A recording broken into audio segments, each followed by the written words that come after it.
Meu nome é Caroline Duarte e, juntamente com Priscila Neri, vamos apresentar nosso trabalho e analisar a questão do direito hebraico, a forma que ele foi retratado no filme A Paixão de Cristo, dirigido por Mel Gibson, no ano de 2004.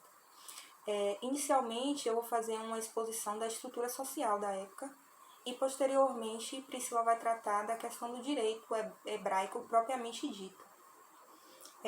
Inicialmente, uma coisa que é importante, que no filme, a parte que a gente vai focar é a parte final, não é a história, e sim a morte de Jesus Cristo e como se deu seu julgamento.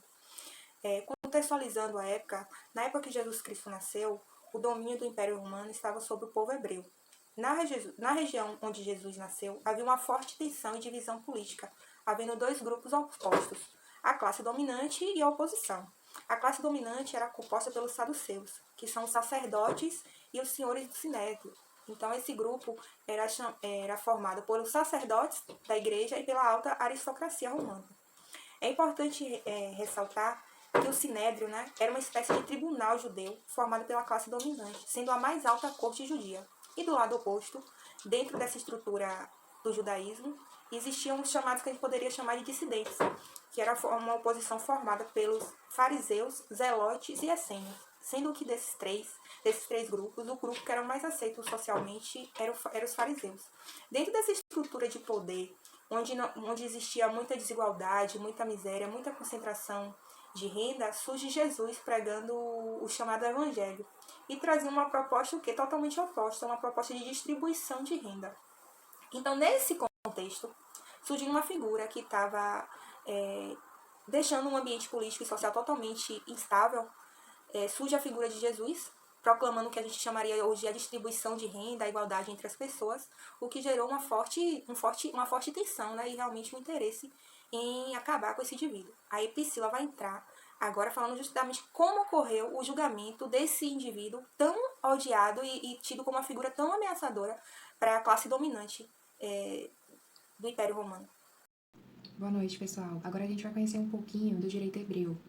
A divinização do direito era uma das características mais marcantes, não só no direito hebreu, na verdade, mas como em vários povos dessa época, da antiguidade, a gente consegue ver a divinização do direito como uma característica que se repete.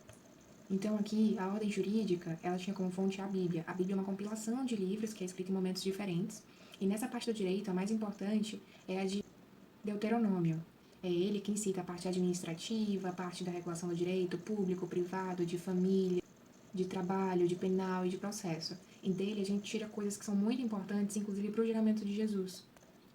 Então, passagens como que era necessário 2 testemunhas para dar andamento no processo, passagens como o falso testemunho, sobre a nomeação dos juízes, que era importante julgar com justiça, e que uma da função dos juízes era de investigar cuidadosamente, que é uma coisa que no julgamento de Jesus a gente vê que não aconteceu. Então, na prisão de Jesus, a gente vê muitas ilegalidades perante o próprio direito vigente acontecer. A gente vê que não tinha 2 testemunhas, a gente vê que tinha uma testemunha falsa. Tem um soldado que diz que ele vai derrubar um templo e reconstruir em 3 dias. Ele fala isso descontextualizado com a fala que Jesus tinha falado na época. A gente vê que durante todo o processo em que Jesus é preso, e inclusive não dão publicidade a essa prisão, para que as pessoas saibam e possam comparecer, eles imputam vários crimes, como de desordem, profanar o sábado, declarar-se rei, no sentido de que ele estava se declarando Messias, e tudo isso enfurecia as autoridades da época. Como você pode ver na primeira parte, no nosso seminário, a gente falou que existia uma ordem social, então é como se Jesus estivesse desafiando essa ordem social. E aí o que acontece é que eles não dão também o cuidado de procurar as provas desses crimes que são cometidos, porque toda uma questão que estava acontecendo ali no julgamento de Jesus era uma questão política, e não uma questão realmente, processual, tal como deveria ser, não porque a gente está olhando com os olhos de hoje, com o direito de hoje, mas porque naquela época já existiam procedimentos, já existiam leis que falavam que deveria ter esses procedimentos.